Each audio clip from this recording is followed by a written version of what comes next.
The Athletic.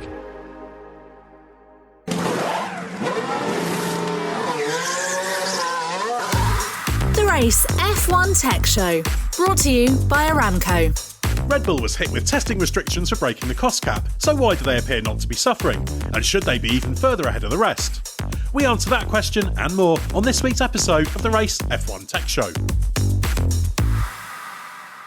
Welcome to another episode of the Race F1 Tech Show, brought to you by Aramco. I'm Edd Straw, and as always, I've got Gary Anderson, designer of the legendary Jordan 191, among others, alongside me. Gary, of course, has been there, done it, and bought the T-shirt multiple times during his long motorsport career. Looking forward to the Canadian Grand Prix, Gary? You've had a few memorable moments there. Yeah, I am looking forward to it. It's a great event, to be honest. It's different from the rest because it is all high speed. Very high braking, change of direction chicanes, and traction. And it's a different demand on the car.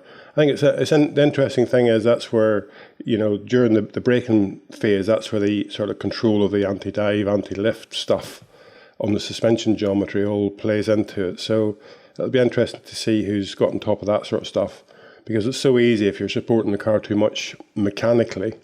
It's very, very easy to lock brakes, and obviously there, because you're running a bit less downforce on the car, as the speed comes off the car, the grip gets less, so you just, it can cause you grief as well. But it's a good track, it's a good fun place to go to, and we've had lots of good memories from there, I have. Yeah, and of course, Red Bull had a few troubles with the braking in Australia, particularly for Perez, although Verstappen had a brief off in the race as well. So I guess that would be the interesting thing, whether Red Bull struggle a bit. I mean, I think we're probably clutching at straws a little bit in terms of that, but it will be interesting because it does move it into a tricky area, or a trickier area for that car. Yeah, it does. As I say, for me, the driver gets his confidence from when he gets on the brake pedal, how the car feels stability-wise during braking as to when he wants to turn the steering wheel and how fast he can be travelling when he turns the steering wheel. So it is the most important area for driver confidence. And once you lose that, it's a bit tricky. And, as we've seen with the wall of champions, as we called it, that last chicane, it's bitten a few over time. So I wouldn't think we've seen the last of that just yet. But, Red Bull are on top of what they've got at the moment. They understand it pretty well. So I don't expect too much of a difference at the front of the pack. But some of the chasing pack that are pushing, to move forward a little bit, it could be interesting to see who pops up from there. I mean, it's always tricky, but I think the Aston Martin should be decent there. The Mercedes could be quite good there. Ferrari's the one that's got a massive question mark over it, where the hell they're going to end up, because anything could happen any weekend with them. Yeah, well, they were very quick in Canada last year. Carlos Sainz finished second, and maybe Charles Leclerc could have won if he'd had a normal qualifying. He had a penalty, of course. So there's a few reasons for optimism, although Red Bull very much the favourites. But as always, we'll let you, Gary, have a free choice of topic to start the podcast. So what's on your mind at the moment? Well, the big thing that's happened really is the change of power unit package for Aston Martin for 2026. It's never an easy thing to do. They've had a long and you could say a pretty successful relationship with Mercedes. And at the end of the day, it's a relationship that's just down the road. I think it's 7 miles from Brackley to Silverstone. So it's not exactly far away to communicate. I know most communication is done electronically these days, but still, it's nice to see the whites of somebody's eyes when you're chatting about something. And that becomes quite different whenever you're working with somebody, i.e. in Japan as such. So it's going to be a tough transition, because at the moment Aston Martin, they get the engine, the power unit package, but they also use, as far as I know, hydraulics, gearbox. Obviously the gearbox comes in with suspension pickup points. You might make your own suspension for that, but a lot of the car is defined from that sort of area. And they're the company, you always excel in what you do. So if you take the gearbox itself, for example, and the hydraulics as a unit, if you haven't done that for a few years, you're starting again. You have to start from scratch and get that all set up. And it's no easy task. Gearbox is one of these things where it's not a race winner, but it's definitely a race loser. And that's the problem you've got, is that once you set out on your own with a transmission project, you're on your own. At the minute, we've got the Mercedes package, it's 2 cars running it. We've got the Aston Martin package, 2 cars running it. I'm not sure what Williams do now, or whether they run it or whether they do their own still.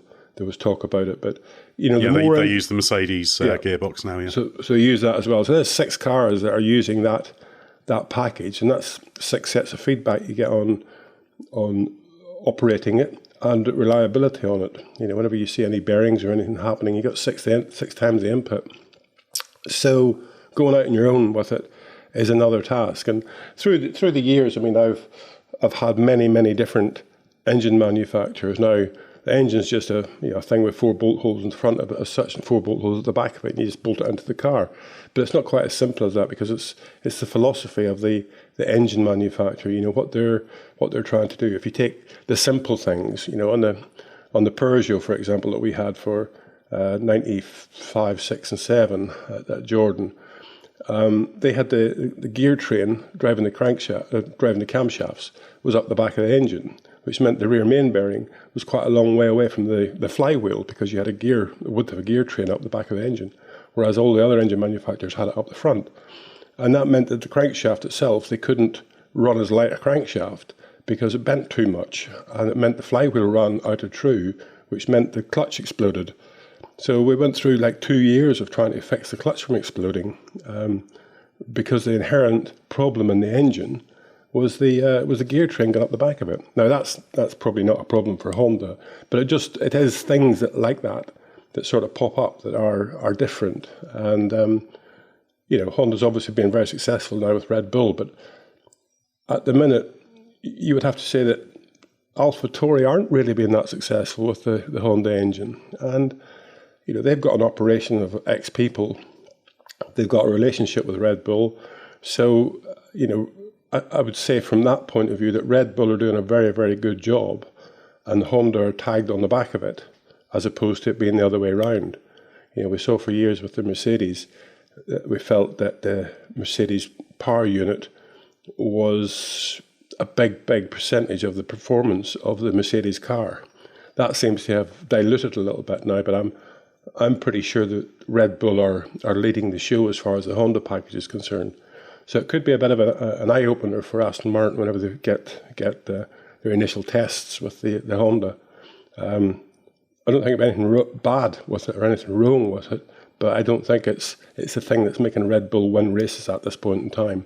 The Red Bull car is a very, very strong package, and obviously Max Verstappen is a very, very strong driver. One of the things that's been talked about a little bit with the Honda deal for Aston Martin is the need for the right kind of communication.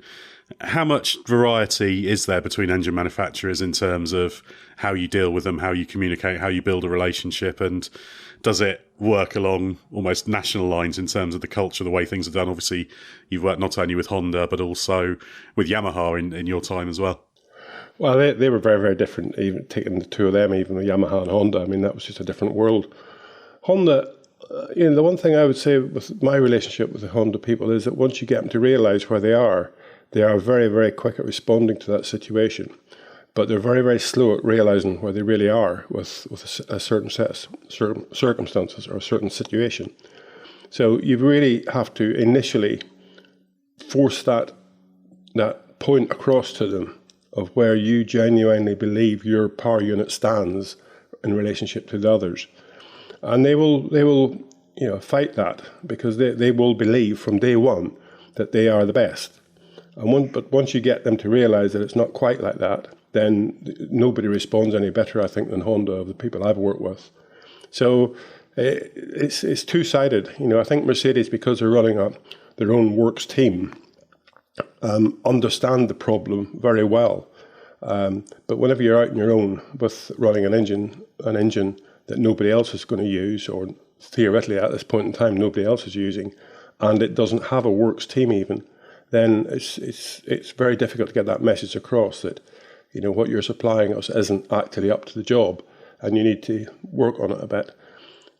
So, as I say, it's all about why they're staying. I suppose if they just want to stay in Formula One, then they've got to do a very good job, and they've got to work very, very closely with Aston Martin. As Aston Martin, they've got to work very, very closely with Honda. But they've got to be genuinely 100% honest with each other as to where they really are as far as what they believe the car performance is doing and what they believe the power unit performance is doing. They've got to be 100% honest with that. At the moment, I think, as I say, Red Bull are slightly different because they're at the front, they're winning. So Honda can run along on the back of them and keep on developing from what they've got that little bit, because they have a decent advantage at this point in time as far as the car itself is concerned. So it'll be a different relationship, but it is the relationship that will count in the long term. And I guess they've got the advantage, they've got a nice long lead time before this happens. It's 2026 when the new engines come in. Obviously, there's a lot of work to be done on those. So at least that does mean there's the chance to sort of phase it in rather than smashing the two entities together just like that, if you see what I mean. Yes, that can be good and it can be bad. At the end of the day, it's theoretically at this point in time, as far as we know, a fairly new package or a different package is coming in for 2026. It's not going to be new, it's just going to be different from what they have now. So suddenly the continuity is gone, and it would be a bit like a new set of car regulations coming in and hoping that because you were winning last year, you're going to win this year. And I think, as we've seen, that doesn't quite happen like that. You need to read the rules right, and you need to react to the rules correctly. And it will all be new for 2026. Now, there's a big learning curve between now and 2026 as far as what the regulations will be. There's a lot of time for change to go on, and there's a lot of pressure for change to go on. So I think having that time up to then could actually be detrimental as well as beneficial, just from the fact that it's going to be different for sure, and it depends on what that difference is really going to be in the end of the day. Yeah, it's always interesting with the regulations how far out they're published now. They always go through a lot of changes in terms of the way they're put together. But obviously the aim is to make the primary competition driver of the power units to be more the hybrid side, with the kind of conventional engine a bit more of a more balanced package, if you like, from manufacturer to manufacturer. So I guess that does also slightly change the equation. Obviously, the hybrid's phenomenally important right now, but it is going to be a bigger proportion of the power as of 26. Yeah, and I think that's genuinely important. But also, one of the big things is, and we get a lot of chat about it now, is the weight of the cars, and the hybrid engine is part of that package. The weight of the cars is incredible relative to what it used to be. Whenever it was back at 625 kilograms with the driver, and on cars that I ran at that point in time, we were having 40, 50 kilograms of ballast underneath the car at the same time. So, the cars were being built in the high 400s. So it's ridiculous that we're up at, what we are now. It's just one of those sort of silly situations that's got out of control now. If you take that weight advantage, that weight addition, and we say it's structural for safety, that's rubbish. There's no way that you've added on 100, 200 kilograms of weight to make the car safer. It's not like that. So 2026 is a big chance to bring these cars back to reality, both in size and in weight. And I think the challenge has got to be high. It's got to be a major challenge to bring the cars down to a practical size and a practical weight limit. And as I say, I suggested a little while ago, just hit the 10% button, just reduce everything by 10%, the length of the car, the wheelbase, the overhangs, the width, the weight. And I know that's a massive challenge, but Formula One is a challenge. So just get on with it and just do it, because that's the best way to go about it. Yeah, they seem to be looking at 35 kilos as the maximum opportunity to cut the weight for 2026, and I suspect they won't get up to that much. That just tends to be the way things are. But yeah, it's certainly an objective they need to commit to, I think, because the cars have got rather big, heavy and lazy, and that does impact the way that they look on track and the way the drivers enjoy them. That's why they don't like the slow corners even more than perhaps usual.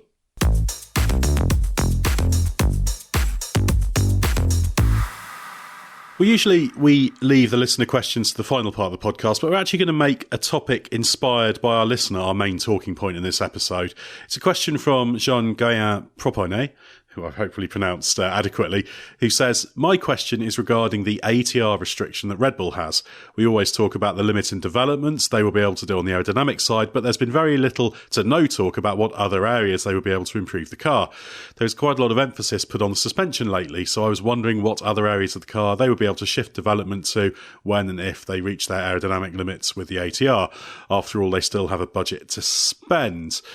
Before you answer that, Gary, I'll just give a quick overview of the ATR for listeners. These are the aerodynamic testing regulations that limit wind tunnel runs and CFD items. So the lower you are in the Constructors' Championship, the more you get, and the higher you are, the less you get. So that stretches from 70% of the allowance for P1 down to 115% of the allowance for P10. It's reset every 6 months based on championship positions. And of course, Red Bull has had an extra 10% taken off as its punishment for breaching the cost cap in 2021. And we should say, in terms of those allocations, those are divvied up into, I think it's a total of 6 periods. So you don't have a total amount for the year. You have an amount for each particular period. So it's kind of staggered that way. So having laid that out, what do you make of that question, Gary? Well, it's a very good question. I'll just go for Jean on that one. I won't try to get into the complete name. It's a good question because I think at the end of the day, the crime that Red Bull committed, theoretically, was to overspend on the budget cap. So personally, I believe the budget cap should have been the thing that they could spend less on this year because they committed the crime, 2 years ago, or whatever it was. So I think the penalty was the wrong thing in my book. The crime should just have been could spend less money this year. But that said, one of the sort of situations they've got is that the aerodynamics of the car is the package that they've got. And we know now from various teams' developments, I suppose, that controlling that platform is just about as important as the platform that or the downforce you create from that platform. So they'll be obviously heavily into suspension control to try to minimize the movement of it and just try and stabilize it as best possible. But the other thing, going back to the ATR, is just the fact that, Adrian's got one advantage, I think. Adrian Newey's got one advantage, and I believe in it 100%. He draws everything on the drawing board. And when you're drawing on a drawing board, you're drawing two-dimensional. But you have to think three-dimensionally. And that gives him a massive advantage in the fact that, he is viewing everything three-dimensionally as he's trying to sort of scheme it out and optimize it or change it or whatever. So many people and companies that I've worked with, you'll get from the guy who does the surfacing, he'll sort of try to create a surface somewhere, and he'll say, oh yeah, but this CAD system won't do that. It won't do that, run through those different surfaces and connect them all up. So you end up with something, or you very easily end up with something that actually is not what you want. But that's not how Red Bull and Adrian would work. He would push the limits on what is achievable from his sketches, 2D drawings. And as I say, thinking about it in 3D is much, much better than trying to model it in 3D. Because at the you have to start thinking about it at the beginning, how things fit together, for example. And you also, we talk about Adrian seeing, how airflow. That's the reason. That's what you're looking at. He can look at a drawing, and because it's in two-dimensional, he's thinking about it in 3D, and he's seeing the airflow in 3D. Visualizing the airflow in 3D. I believe I have a very similar vision.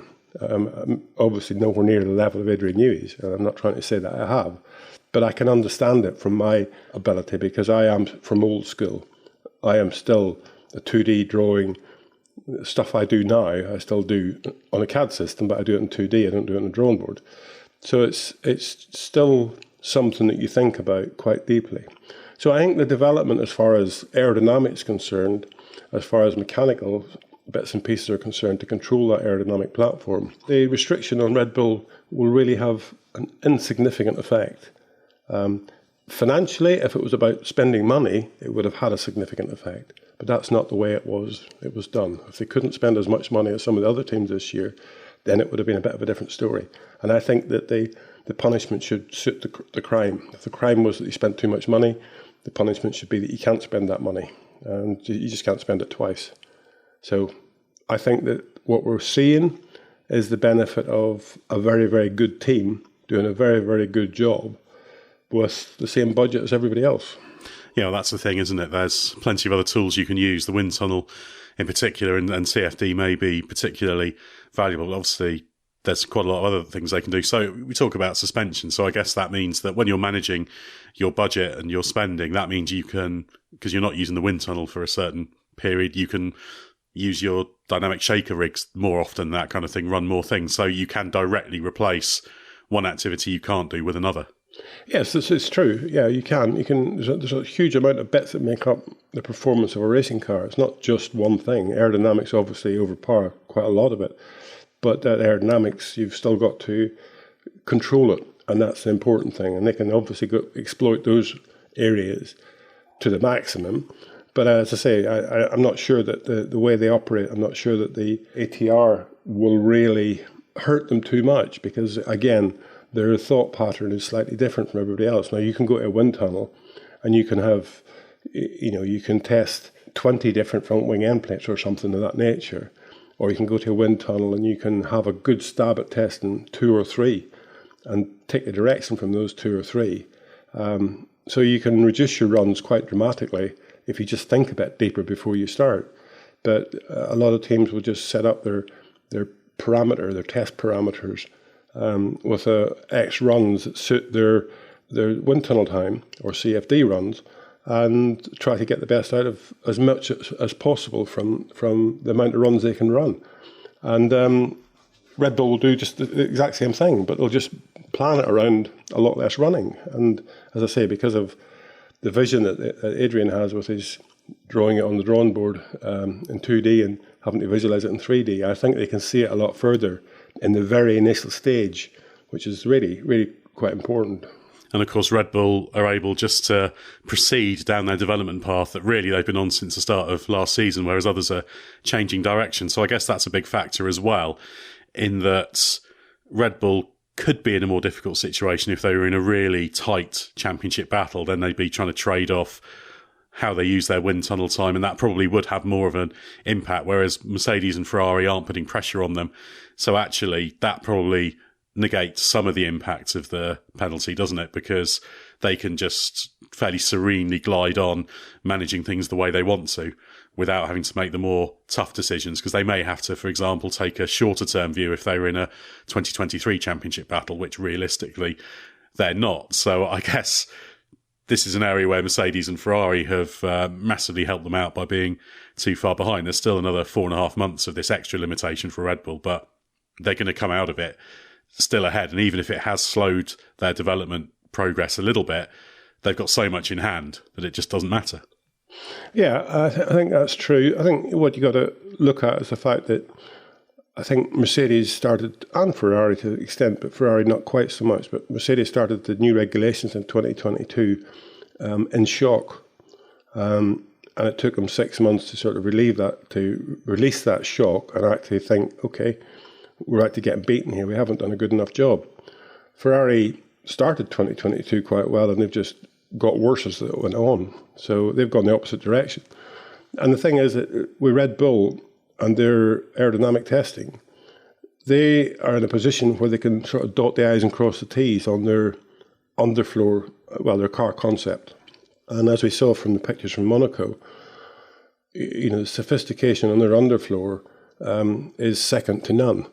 So, as I say, with all of that, they've got the horsepower in that underfloor to just need to trim it a little bit here and there, tidy it up, make the areas that are working hard work harder or whatever.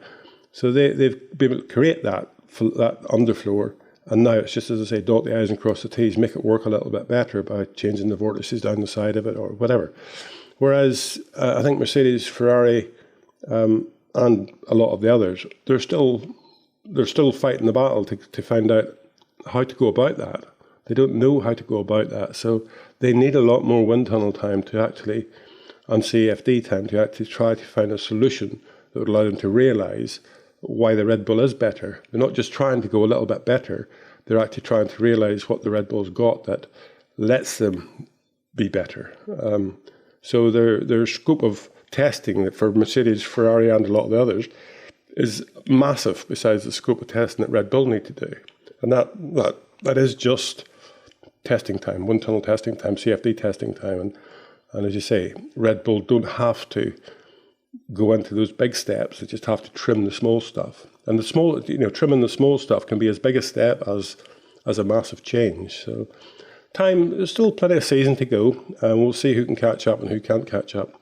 But it's going to be interesting over these next 3 or 4 races. I think we keep saying that, but Red Bull keep on coming back with the 25 or 26 points for their driver every race meeting. So it's I wish them all the best. They've done a fantastic job. That's all we can say. And for Mercedes to complain about it's boring for Formula One if Red Bull dominate, hang on a minute or two. Let's look back a few years. You weren't saying that, 15, 16, 17. So accept it when you're getting beaten and realise that actually, you can still do it. You just have to get on with it.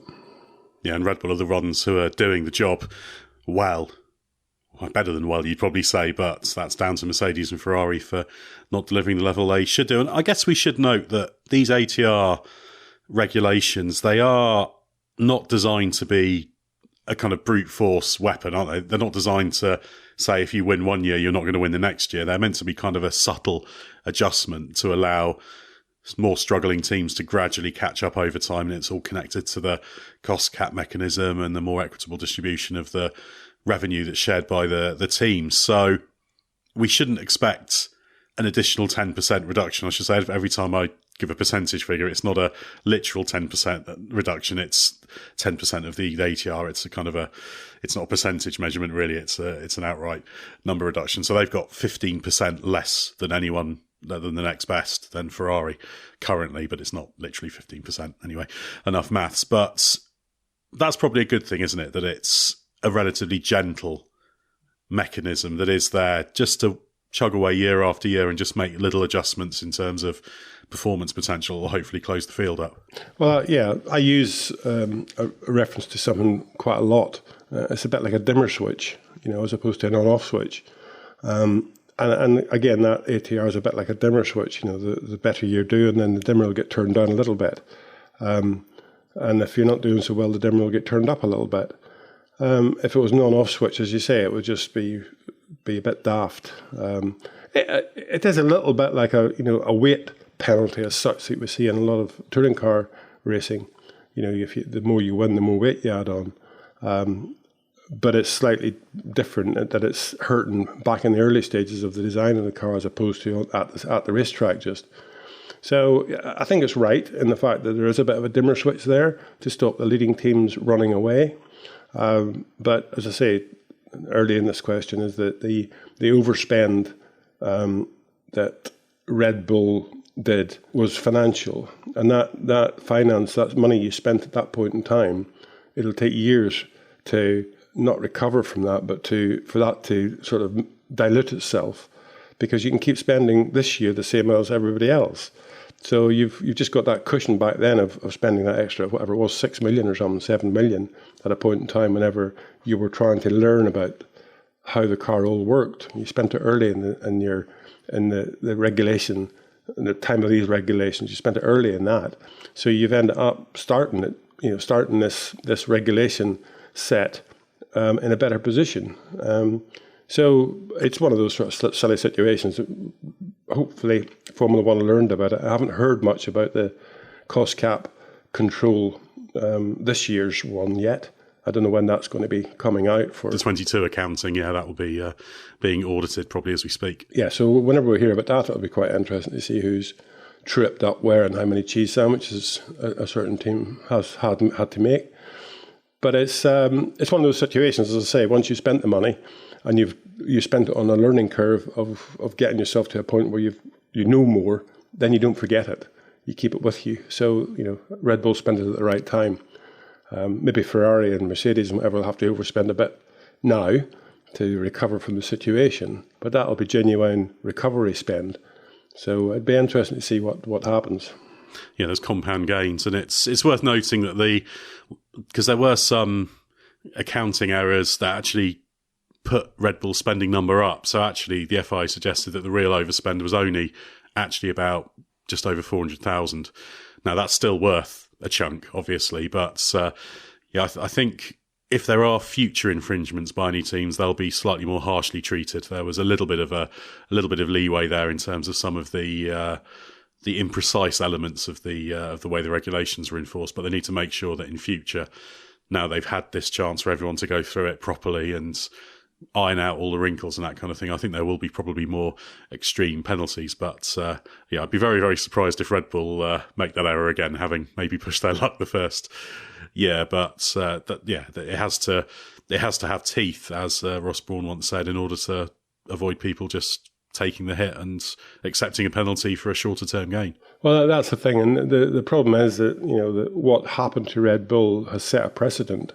So I'm not quite sure how the FIA would regroup and say, okay, spend the same, if name a team has spent the same amount of money as Red Bull, why should they get twice the penalty? It's one of those sort of situations where it'll fight on. That's why I say I want to see another year of it to understand what has been learned out of the first year of accounting, which obviously we expect a lot. It's a very complicated thing. I mean, I would hate to be part of it, because there's so much you can do without incurring costs from the cost cap, and then there's so much you can't do. It's just a bloody nightmare the way it's laid out. Yeah, and it is complicated because although they can say that it doesn't set a precedent for what things have to be in the future, when these things come to battle, they could even go to court in a real court, then that's for someone else to decide, not for the FIA. So, complicated issue. I hope we don't have any such controversy this year, because it'll get quite repetitive if we get that year after year. But we'll have to wait a few more months to see how that plays out. You're listening to the Race F1 Tech Show, brought to you by Aramco. Aramco continuously push the limits of engineering excellence. As the global energy partner of F1, they drive a shared vision to real-world innovation that aims to lower emissions, enhance performance and accelerate human potential. Aramco, powered by HAL. And now on to our question section proper. If you're listening to this podcast, you must recognise the value of asking questions. At Aramco, answering questions helps them engineer a better future. So if you'd like to know how something works in F1, we'd love for you to send us a question, and if you're lucky, we might just answer it on a future episode. You can either write us a question and email it to podcasts@therace.com, or record a voice note, remembering to include your name, that we can play on the show. Our first question is in audio form, so let's hear it. Hi guys, hope you're both well. I love listening to the show. I've learned so much more from your podcast than I imagined I ever could, so big thanks for that. Question for Gary. If you could join any of the current F1 teams as technical director and take a few people to work with you, which team would you pick and who would you choose to take along? And finally, if you could change any part in the current technical directive in order to hopefully bring the teams closer together on track, what would it be? Thanks again for such a great informative podcast. Christopher Scott. So the first question, Gary, if you were being paid some vast sum of money to make you set aside your admittedly extremely busy retirement to go back to F1, how would you go about it? Well, as you say, Ed, I am in retirement. I am very busy, and the last thing I need is a job in Formula One. But I think if I was able to pick a team that I would go to try to help, I'm an underdog man. So I'd be picking Williams. It's a team that's got a lot of history. I've known Frank Williams, or I knew Frank Williams for many, many years, way before the success that he had. But Williams still sticks in there to me as an engineering team. It's not a team that was ever set up in a way to be a financial return team. It was an engineering group that was out to do the best job possible. And obviously with Frank Williams and Patrick Head, they were just racers. And they did a fantastic job. So they're the team that I would sort of pick as somebody that I think I could help to find their way again. Formula One's changed a lot from the days of nuts and bolts from Frank and Patrick. Build a good mechanical car and it'll work for you. It's changed dramatically from those days, and it's changed dramatically from my days as well. However, although some people will say I'm not an aerodynamist, but I believe I can have a very good understanding of the aerodynamic philosophy of a car. How you achieve that is down to aerodynamics, but the aerodynamic philosophy of a car is something that's not just set out by the aerodynamists. You need to achieve that, and I think that's one of the sort of places where I could help dramatically in what the car should be like aerodynamically. And as I say, let the guys get on them with trying to achieve that. Who would I take with me? I have no idea, because at the end of the day, I've got a group of people that I work with that I respect very highly, but they've all moved on in the years since I've stopped. So they're at different levels now from coming to work with Gary Anderson. That's not something. I had my school of motoring, as I called it, and I had people like Mark Smith, James Key, Peter Bonington, Rob Smedley, huge amount of very, very good people around me. And but they've all moved on to different levels in life now. So you'd have to step back a little bit and try and bring in some good new brains, but try to take with you the old experience for those new brains. Allow those new brains to get on with the job, but use your experience, because a racing car doesn't change. Back in the 70s when I started in Formula One, it was still about the confidence of the driver on the brakes and turning in at the corner, and getting the feedback from the car. It's still exactly the same. It just happens that the cars are very, very different. But the ability of the driver hasn't changed. His challenge is to do that as quickly as possible. Arrive at the corner, brake as late as you can, turn the steering wheel and go around the corner, get back in the car. That hasn't changed in all those years. So you may go about it in a different way, you get different feedback from the car, but for the human being within that car, the effort and the feedback is still exactly the same. I remember Silverstone one year where Nigel Mansell, when he was driving the Williams, I remember Patrick Head telling him, the faster you go, the more downforce you got. So then the faster you go. So, Nigel went out and went flat through cops because he was told that the faster he would go, the more downforce he'd have. And he made it. But that's the challenge, getting the driver to have the confidence to do the things with the car, to get it faster. And that's where the philosophy of the car comes into play with me. So as I say, you need some new guys with current experience around you, but just to try to stabilise them with the years of experience that I've got.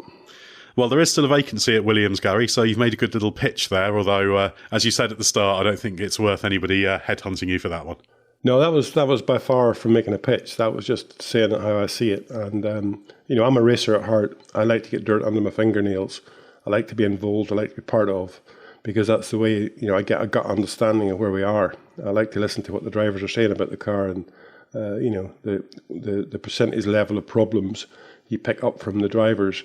And that's what just seems to be a little bit away. And I think, we'll get into our next question in a minute, but some of it will come out there as well. But it's an interesting thing that, new blood and old experience doesn't necessarily not go together. I think it should go together.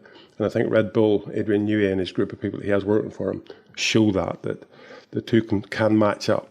Well, before we get on to our next question, there's a second part of the question from Christopher Scott about if you could change any part of the current technical regulations to bring the teams closer together. Is there any one thing that you think would close things up? In fairness, it is quite tight. Aside from Red Bull being a little bit far out, even the front to back gap isn't too bad. It was 2.6%, I think, in Barcelona. Yeah, I think it's not too bad. It's not the fact they're closing it up. I think it's overtaking that's the problem. The grid is as close as it's ever been through the years. I've seen us in the low numbers in 5th or 6th on the grid, and we were like knocking on the door 2% behind the guy on pole. And those were the years whenever we classified racing as being better. So it's not actually closing up anymore. It's about making it more random, I think, which is the biggest thing from the fact that the grid we see currently is normally the grid. It gets a few changes here and there, but the general thing is that, Red Bull are at the front and at the minute Williams are at the back. I think we need to make the racing better. That's where the lighter cars, the smaller cars would come in a lot, because it would mean that, you're not just a passenger in this very heavy vehicle. You can take a bit of a swipe at somebody. The regulations as far as driver's effort to overtake might need to be reviewed a little bit, because it's very random as far as you touch somebody. Racing is about not being dangerous, but it's about racing, and you can race without danger, or you can just be dangerous. You can't really be dangerous because you're racing, but you can race with a little bit of danger. The cars are very, very good, very strong, all that sort of stuff. So injuries are very few and far between. And I think we've got to allow the drivers to race a little bit. Some of the stuff we see And some of the radio messages from the drivers, he's just pushed me off. All that stuff should be banned. That's just rubbish. So there's areas where you could change the cars a bit more dramatically, making them better in traffic. I think I would have another go at the front wing assembly to try to reduce the complexity of that, because as you can see, it's been reduced dramatically, but it's still very effective as far as how it controls the weight, the rest of the car. But as I say, my first thing would be the size of the car and the weight of the car, and try and make the racing better through making theoretically the tracks wider, because if the cars are narrow, the track becomes wider. I know it's only a little bit, but it gives you that opportunity to steam up the inside of somebody. And I think, racing should be racing. DRS is something I don't like, because once you've got a system like that is in place, then drivers don't race because they'll wait for the DRS to operate. And then that breeds a real strange culture within the drivers. If you have to pass because you have to pass, then you have to find a solution to that. But at the minute you can wait and do your mirror signal maneuver job with the DRS, as we see often. But that's not racing, that's artificial, and I don't like that. So I'd get rid of DRS, or I'd use DRS completely differently, that you could actually use it to catch the car in front of you, that once you got within a second you couldn't use it. But it would keep the field closed up more, so it would allow you that opportunity to force the other guy to make a mistake, because you could get to within a second of him, and then it's down to, you can't use the DRS, he can't use the DRS, because he's not trying to catch anybody. And, I think it would be more beneficial to racing. So, yeah, a lot of things to be done, could be done, but nothing will happen that I can see in the near future. Well, the hope is that 2026 and the new rules, because there's talk of greater adjustable aero being used there, so maybe there's an opportunity there. Whether F1 will make the most of it, as you suggest, is another matter. Our next question comes from Alexandra Ask, who says, I am a newish F1 fan and relatively nerdy person, and while listening to your podcast, a little theoretical question popped up in my head. From what I gather, the F1 cars have loads of sensors to help gather data and inform the engineers on problem areas of the cars. However, they of course also need the input from drivers to optimise the car. An experienced driver is assumed to be able to give more accurate and constructive feedback than a more inexperienced driver. My question is this: if a world-class experienced driver is feeling the issue a car has in the moment and automatically drives to compensate for it in a corner, for example, will it make the data from the car look better than it should be? And if so, is a more mediocre driver going to give more representative sensor data? However, perhaps the driver feedback will be less useful. That's an interesting question there, Gary. You've got plenty of experience in this area. Yeah, it is a very interesting question. The first thing I'd like to say is that one of the things I would do to make racing better would be to ban, other than reliability sensors, a lot of the sensors on the car until the Sunday night as such. So you're allowed X amount of sensors, which you might get tyre pressures. Forget tyre temperature, that's down to the driver to feel that.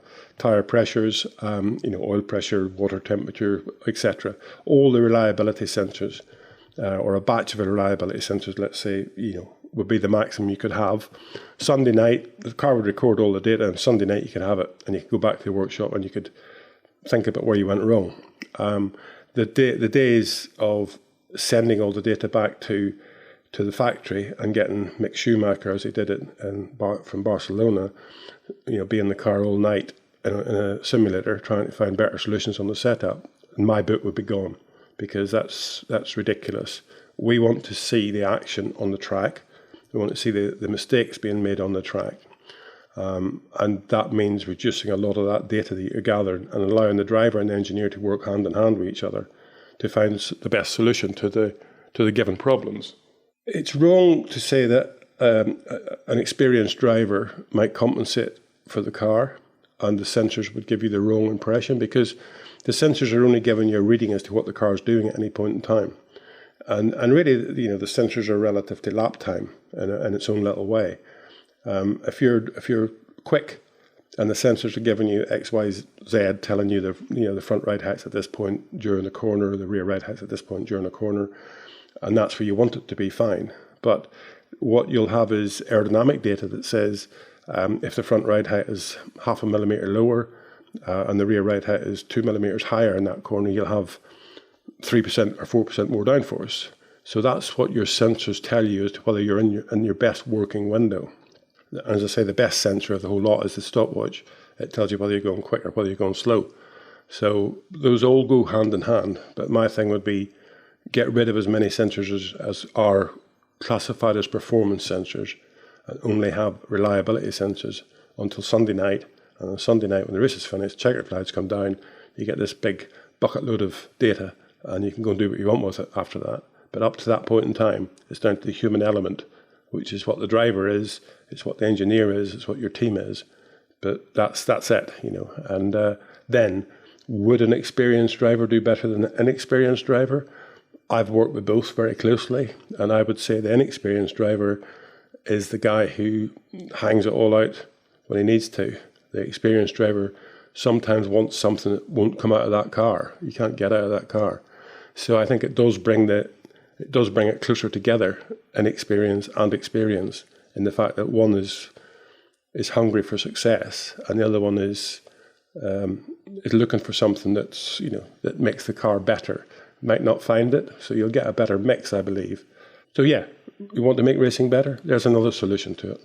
Yeah, I thought that's quite an interesting idea. That's an idea you've suggested in the past, which I think is well worth having a bit of a look at. It would seismically change F1. But the whole thing about drivers and the feedback they give and the way they test the car, there was always an interesting thing with Alain Prost, particularly later in his career. I remember Paddy Lowe saying this, that although Prost was a great test driver and very intelligent, the professor and all this, in many ways, the team actually preferred, say, Nigel Mansell, because he'd get in the car and he'd push it and he'd be at 100% at some point. Whereas Prost, because he was working through his own way of doing things, would generally not put the car to the limit in testing, so he didn't feel he needed to. So actually, in some ways, while one was the genius test driver, the great intelligent driver, and the other one is seen as more of a just jump in and hustle the car, actually they offer different things in that regard. So is that something you've experienced, that sometimes you get drivers who perhaps are good technical drivers, but they're almost being too clever with it? Because that thing about the driver being too clever is something that is a sort of comment I've heard all over the place. I'm not trying to put down Alain Prost by any stretch of the imagination, a great driver, but I always found that quite an interesting little comparison that was made. Yeah, I think you do get that. I mean, that's really what I'm saying. You'll get the driver who can just jumps into it and every lap is wringing its neck. And from that, you really have to sort of use a stopwatch as to whether or not you're quick or slow, and whether your adjustments are better or worse. Whereas you'll get the analytical driver like Alain Prost, and he'll not have to be on the limit to feel what the car's like. Does the car respond to all this stuff? And I always classified it as two types of drivers. One was driving with the fingertips, and the other one was white knuckles. They're both at the end of the day do the same job. And two drivers that we had at the same time, or example of two drivers that we had at the same time, on a couple of occasions, was Rubens Barrichello and Eddie Irvine. And Rubens was a fingertip driver and Eddie was a white knuckle driver. But at the end of them, both of them would end up doing the same sort of lap time. And the other two was Giancarlo Fisichella and Ralf Schumacher, and they were exactly the same. Fisichella was a fingertip driver and Ralf was a white knuckle driver. And again, both of them ended up doing more or less the same lap time. So there's many ways of going about it. It's just that whenever you're engineering the car, you have to sort of read it differently, what the feedback's like, because the white knuckle driver can sometimes create quite a bit of his own problems. And you're trying to fix the driver problem as well as the car problem. Whereas the fingertip driver isn't genuinely creating problems. He's driving the car he's got and giving you the feedback from the car he's got. So it's very easy if you're using a lot of muscle, a lot of curbs, because you're just trying to banzai that lap every time, to come in with feedback that's really you're genuinely creating yourself by hitting curbs too hard or braking too late. Lots of stuff, because you're really trying for that lap. You can generate a huge amount of problems, and if your engineer spends his time trying to fix the problems that's generated by you, when push comes to shove at the end of the day, you can't get any more out of it. Whereas the fingertip driver will be able to raise his game because he'll have a better car under him. Yeah, it's one of the endlessly fascinating things with not just Formula One, but motorsport as a whole, the the engineer-driver relationship and the different ways drivers approach things. So I'm sure we'll have more questions about that in the future. So remember, if you'd like to put a question to Gary, you can send it to podcasts@therace.com. That's podcasts@therace-.com. We'll be poised to answer more of those in our next podcast in 2 weeks' time. Thanks everyone for listening, and thanks as always to Gary. It's on to the Canadian Grand Prix now, so join us next time for more from Gary. You've been listening to the Race F1 Tech Show, brought to you by Aramco. Be sure to like, follow or subscribe on your favourite podcast app so you never miss an episode.